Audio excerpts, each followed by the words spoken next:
For decades after World War II, many governments around the world trusted one Swiss encryption company to protect their top secret communications. Now, a bombshell investigation has revealed that the company was in fact secretly owned by US and Western German intelligence, allowing agents from both countries to eavesdrop on their allies and enemies. Well, the Swiss government has called for an inquiry into the firm known as Crypto AG. Its communication equipment was sold to over 100 countries for more than 30 years. Well, the CIA inserted flaws into that equipment, which allowed its agents and their intelligence associates to listen in on hundreds of thousands of classified secrets.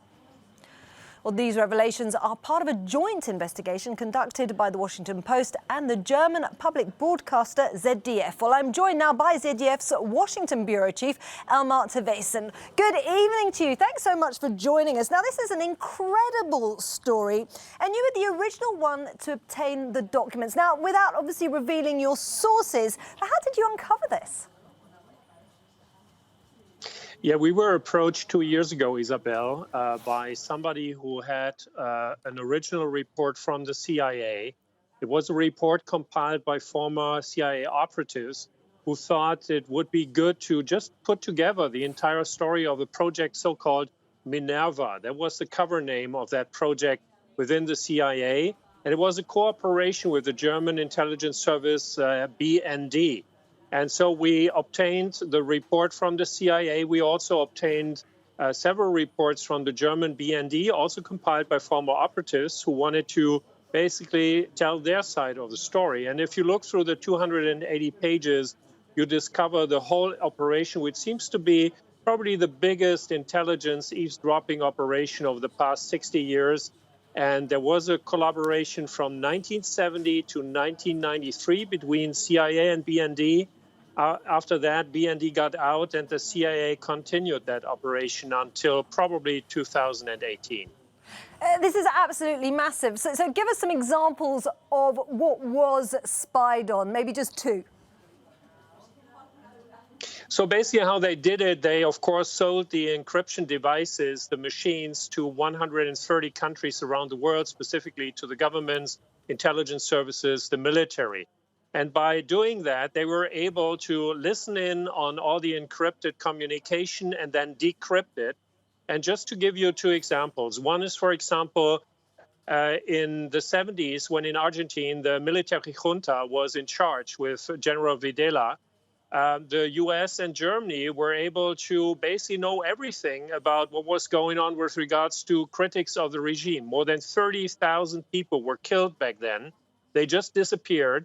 And Germany and the US knew exactly what happened through listening in to those communications. And of course, there's the big question, the ethical question as well.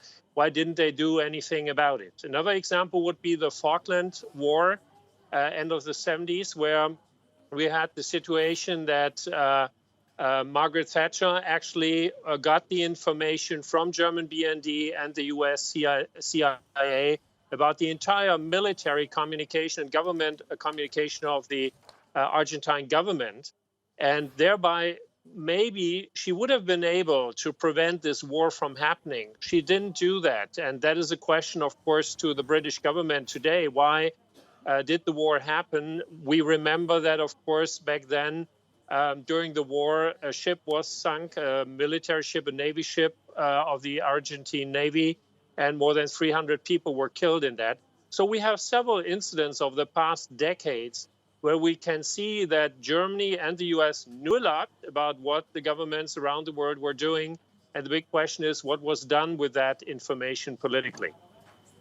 It's absolutely incredible. And the fallout, one can only imagine, is beginning. Have you had much reaction to these revelations?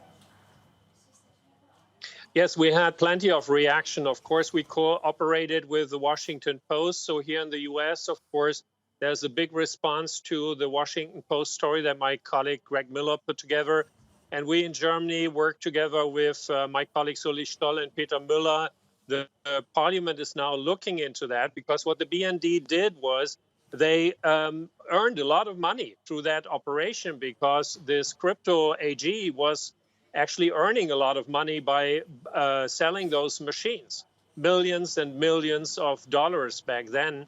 And this BND that's in the documents was able to use that money without telling the German parliament and the Oversight and Budget Committee about it. So that's a question that is being discussed within the Intelligence Committee of the German parliament. And there will be a big investigation in Switzerland as well, because the Swiss intelligence service might have known about the whole operation and they let it happen. So there's a parliamentary investigation probably underway pretty soon. And our colleagues from Swiss television have been working on that story with us, and they will follow up over the next couple of weeks and months, of course. OK, so a new chapter opening there on that incredible story. Well, thanks so much for joining us, Elmer Tevesen from ZDF.